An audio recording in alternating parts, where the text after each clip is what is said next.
Okay. Good morning, good afternoon and good evening. आप जिस time पे भी देख रहे हैं ना, उसी को सबको पहले तो मेरा नमस्कार एंड आप सभी को स्वागत है मेरी और एक नई वीडियो में। ओके, आज की मैं इस वीडियो में मैं बात करने वाला हूँ कुछ नई चीज़ के बारे में। ओके, ऑलरेडी आपको पता है कि मैं बुक रीडिंग कर रहा हूँ अष्टावक्र महागीता एंड उसका जो मैं चैप्टर नंबर 19 यस्टरडे खत्म हुआ। तो आज हम देखने वाले हैं नई चैप्टर के बारे में। वो होने वाली है हमारी विश्रांति प्रकरण, मतलब चैप्टर नंबर 20 के बारे में, जो कि इस बुक की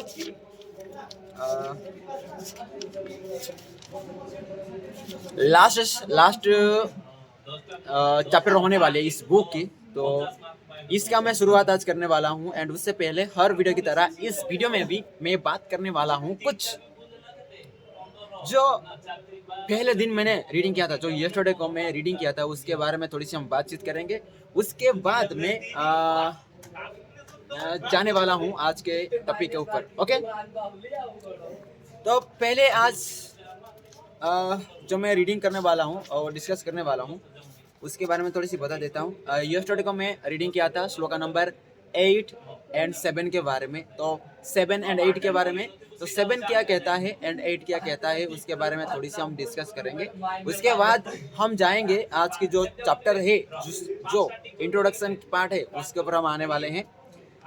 तो साथ जो कहता है, स्व महिमा में स्थित होकर अब मुझे ज्ञान हो गया है कि ना कहीं मृत्यु है और ना कहीं जन्म, ना यह लोक है और ना वो लोक, ना ही कहीं कोई लय है ना विलय, ये तो एकात्मा होकर आत्मा में स्थित होते हैं। ओके, यहाँ पर कहा गया है जो आत्मा में मोहित स्थित होते हैं, स्थित होने के बाद जो अष्टावक्र राजा जनक को कहते हैं, राजा जनक यहाँ पर कहते हैं कि मुझे ज्ञान हो गया एंड मुझे आत्मा का ज्ञान हो गया एंड ज्ञान होने के बाद मेरे से कोई लय ना विलय की बात करता हूँ, ना मैं कहीं मृत्यु और ना कहीं जन्म को लेकर मैं कोई भयभीत हूँ।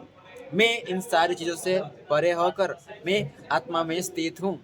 ओके, एंड नेक्स्ट जो श्लोका है, श्लोका नंबर 8, जो 8 कहता है, आत्मा स्थित होते ही मुझे ज्ञान हो गया है कि तीनों पुरुषार्थ, धर्म, अर्थ वो काम की कथा, यज्ञ की कथा और ज्ञान विज्ञान की कथा से मुझे क्या लेना, मेरा इनसे कैसा भी प्रयोजन नहीं। ओके, मुझे क्या लेना देना इन तीनों पुरुषार्थ, धर्म, कर्म, कर्म जो कथा, योग, इन सारी चीजों से मुझे कोई लेना देना नहीं है। मैं कोई कैसा भी प्रयोजन नहीं करता, प्रयोजन नहीं है इन्हें पाने के लिए।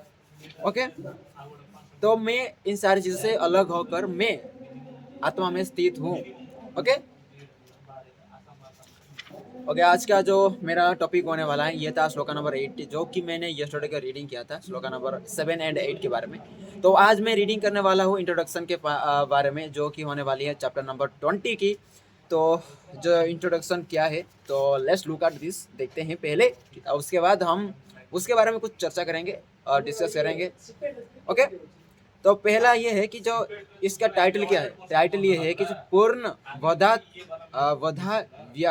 वधाक्यानो। ओके, जौन जनक मौन चाहते हैं पर विवशता है, गुरु श्रोता बने बैठे हैं, जानते हैं कि शिष्य पूर्णता को प्राप्त हुआ पर अभी श्रोता बने हुए हैं।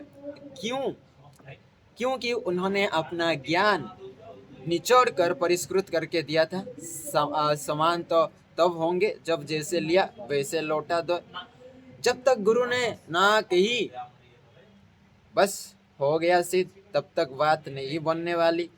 नौती नौती दोनों और से होनी चाहिए, तब मौन सदेगा शिष्य अंतिम स्वीकार रखती। में इसी प्रयास को कर रहे हैं, हृदयंगम के नेति और ले जा रहे हैं। ओके, लास्ट में यहाँ कहा गया है कि जोष्टावक्र के जितना भी श्लोक ज्ञान देना था जो राजा जनक को, सारे ज्ञान दे दिया। ज्ञान देने के बाद अभी ज्ञान लौटाने की बारी है। तो वो राजा अष्टावक्र जी मौन बैठे हैं, मतलब चुपचाप। एंड अभी ये है कि राजा जनक जितना भी ज्ञान लिए, मतलब ज्ञान प्राप्त किया, उस ज्ञान को उनको लौटाना है। अष्टावक्र जी को। ओके, उसके बारे में यहाँ डिस्कस किया गया है इस चैप्टर में, आई थिंक।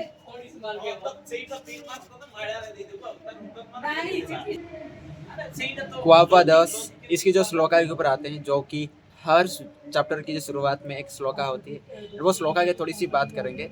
वो श्लोका ये है इस चैप्टर में, क्वोपदेशः क्व वा शास्त्रम क्व शिष्यः क्व च वा गुरुः क्व चास्ति पुरुषार्थ वा निरुपादेय शिवस्य में। इसका मीनिंग ये है कि मैं सर्वदा निरंजन स्वरूप होकर उपाधि शून्य हो गया हूँ, अतः अब मुझ में कहाँ शास्त्र है और कहाँ उपदेश, कहाँ शिष्य और कहाँ गुरु, और कहाँ मुझ में कोई पुरुषार्थ। मतलब यहाँ पर कहा जा रहा है कि ना मैं मेरा कोई पुरुषार्थ का मतलब क्या है, अपना जिस संसार में बंधन बांधे हुए, संसार में लेटे हुए, मतलब आप परिवार, गुरु शिष्य, अब बेटा बेटी, दादा दादी, इस बंधन में बंधे हो। अगर ये ज्ञान हो गया कि तो इस सारी चीजों से आप परे हो जाते हो। ओके,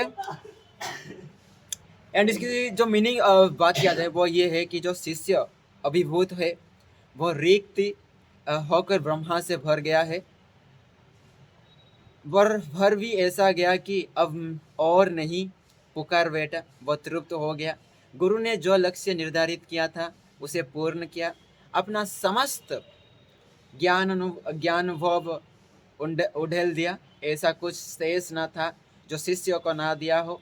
ऐसा लगा कि महर्षि स्वयं रिक्त हो गए हो, ज्ञान अक्षयून है, उसे महासागरों में भी उड़ेल दो तो भी तुम्हारे पास उतना ही रहेगा जितना उड़ेलने से पहले था।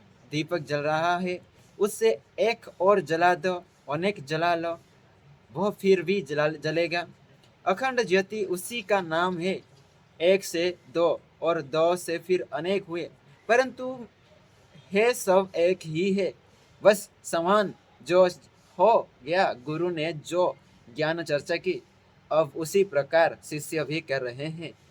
अभिव्यक्ति में केवल शब्द की भिन्नता है, पर मूल भाव वही है जो गुरु ने कहा। गुरु शिष्य समान हो गए, आत्मा ज्ञान ऐसा ही है। पारस की भांति वो अपने संसर्ग में आने वाले को अपने स्वरूप में ले आता है। महर्षि अष्टावक्र भी पारस ही तो है, उन्होंने शिष्य को स्वरूप में ला दिया। अब समस्या शब्द चयन की है। जनक मौन हो जाना चाहते हैं, जहाँ कोई चाह नहीं वहाँ क्यों करे, सुनने को कुछ शेष नहीं, सुने हुए ने शून्य कर दिया। भाव शून्य, चित शून्य, विचार शून्य, जगत शून्य।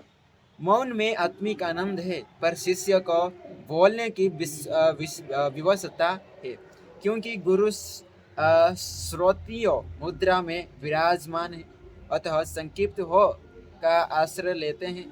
ग्रंथ गुटका होते जाते हैं, फिर एक दोहे में सिमट जाएंगे, फिर एक शब्द में रामायण भी राम में संक्षिप्त हो गई है, फिर एकाक्षरी भी होंगे, और फिर मौन सभी पर भारी पड़ता है। असीम आनंद है मौन। ओके, एक शिविर में कुछ सैनिक कई वर्ष से टिके थे।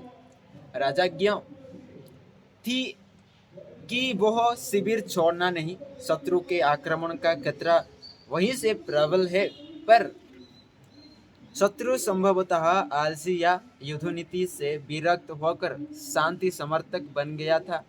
वर्ष से आक्रमण तो क्या ब्राह्मण को भी नहीं आया। अब शिविर में समय कटे तो कैसे कटे। घर गृहस्थी निजी अनुभव इतने बार दोहराए जा चुके थे कि उब हो गई थी। किससे कहानी भी अब शेष नहीं बचे थे, दोहरावा होने लगा। सुनने वाला भी दुखी और कहने वाला भी, पर मौन साधा ना जाता। थोड़ी ही देर में स्मशान जैसा सन्नाटा काटने को डरता था। राजाज्ञा का उल्लंघन कर नहीं सकते। भले सैनिक हुए, युद्ध हो जाता तो सदा के लिए मुक्त हो जाते, या इस निर्जन वन से छुटकारा मिल जाता। बट छुटकारा मिल जाता। बड़ी विचित्र स्थिति थी, नवीनता थी नहीं, और धरावा में शब्द का अभाव होने लगा था। गुरु सब जगह होते हैं। एक ने सुझाया कि अब सुनने सुनाने को कष्ट कोई ना करे क्योंकि अब सब किस्से कहानी सबका कटस्थ हो गई है। तो ये हुआ कि जो ज्यादा लज्जदार चुटकुले हैं उन्हें क्रमबद्ध करके एक संख्या दे दी जाए। अपने अपने चुटकुलों की संख्या सब याद कर ले। जिसे जो चुटकुला सुनना है उसकी संख्या भर बोल दे। मर्म तो सबको पता ही है। यह संक्षिप्तकरण अच्छा लगा। अब जिसे चुटकुला सुनना होता वो उसकी संख्या बोल देता। 24 बाकी सभी ठहाके लगाने लगते। संख्या मात्र से पूर्ण चुटकुले का आनंद लेते। यह भी कब तक, इससे भी हो गई संख्या। बोली जाती तो बस फटोक में मुस्कारा देते। आनंद उतना ही था। जब संख्या बोलने भी दिक्कत होने लगी तो उनके संकेत बनाए गए हैं। अब संकेत से काम चलने लगा। मौन व्यक्त हो गया। जो मौन बरबस न सधाता था अब अनायास सध गया। जनक भी इसी स्थिति को पहुंच गए हैं। मौन चाहते हैं पर विवशता है। गुरु श्रोता बने बैठे हैं। जानते हैं कि शिष्य पूर्णता को प्राप्त हुआ, पर अभी श्रोता बने हुए हैं। क्यों? क्योंकि उन्होंने अपना ज्ञान निचोड़ कर परिष्कृत करके दिया था। समान तो तब होंगे जब जैसे लिए वैसे लौटा दो। जब तक गुरु ना कहे कि बस हो गया सिद्ध, तब तक बात नहीं बनने वाली। नेति नेति दोनों ओर से होनी चाहिए। सब मौन सदेगा। शिष्य अंतिम स्वीकारित में इसी प्रयास को कर रहे हैं। हृदयंगम की नेति नेति की ओर ले जा रहे हैं। ओके, आई थिंक आज का जो इंट्रोडक्शन पार्ट था बहुत जल्द मैंने खत्म कर दिया। एंड इस इंट्रोडक्शन पार्ट बहुत अच्छा से किया गया है। यहाँ पर एग्जांपल दिया गया है कि जो जिसे हम पता है कि वी नो कि आपका ज्ञान जितना आप बांटोगे वो ज्ञान बढ़ता ही जाएगा। उसी तरह एंड और एक एग्जांपल दिया गया है, अगर एक दीपक से दूसरा दीपक जलाया गया, तीसरा दीपक जलाया गया, ऐसे लगभग 1000 दीपक जलाए जाएंगे तब भी वो जो पहला वाला दीपक था वो उसी तरह ही जलेगा जैसे पहले जल आ रहा था। मतलब अगर आप जितना भी अगर आप जैसे कि हाँ, यह भी एक आत्मा का स्वरूप है। अगर आप मौन हो गया, जैसे अष्टावक्र जी ने राजा जनक का अपना सारे ज्ञान को निचोड़ कर दे दिया। देने के बाद वो क्या करेंगे? अभी मौन बैठेंगे और उनके पास बोलने का कुछ भी नहीं है और ज्ञान देने का कुछ भी नहीं है। सब कुछ तो निचोड़ कर बोल दिया राजा जनक को। अभी राजा जनक उनके जो गुरु थे, गुरु को देखकर ये समझ गए हैं कि ये तो ऐसे मानने वाले नहीं है, तो इनको भी रिक्त करके मौन जो बात उन्होंने बोली थी उस बात को उनको दोहराना पड़ेगा। श्रोता बने बैठे हैं, अभी तो बैठे हैं चुपचाप करके, तो वो यह करेंगे। इस चैप्टर में बोलते हैं कि हाँ, गुरु को जैसा दिया है उसी तरह इसे लौटाना ही शिष्य का काम है। एंड तभी तो नीति का काम होगा। ओके, ये था इतना। एंड आज के लिए इतना ही। मिलते हैं तब तक के लिए बाय एंड ख्याल रखना एंड अपना ध्यान रखना। एंड थैंक यू सबको, मेरे कृष्णा जी को, मेरे माता पिता को, मेरे फ्रेंड्स को, मेरे जितने भी मेरे लाइफ में आए हैं जाए हैं आने के लिए, अगर कुछ ना कुछ तो सिखा के गए हैं, आए हैं एंड आएंगे, जो भी वो भी सिखा के जाएंगे, जो रहेंगे वो भी कुछ ना कुछ सिखाएंगे। तब सबको मेरा धन्यवाद एंड थैंक यू। एंड आपको भी, and never forget to be smile in your face. Okay, smile एक ऐसी चीज़ है जो कि आपको भी खुश रख सकता है एंड दूसरों को भी खुश रख सकता है, क्योंकि जो आपका स्माइल को देखकर खुद भी स्माइल कर जाए, क्या पता उसकी ज़िंदगी में कुछ भला हो जाए। ओके, आज के लिए इतना ही। मिलते हैं तब तक के लिए बाय एंड कल और नई श्लोकास के साथ मिलेंगे। नई श्लोकास शुरुआत करेंगे नई चैप्टर के साथ। आज का इंट्रोडक्शन यहीं पे ख़त्म करते हैं। तब तक के लिए मिलते हैं। बाय, ख्याल रखना अपना।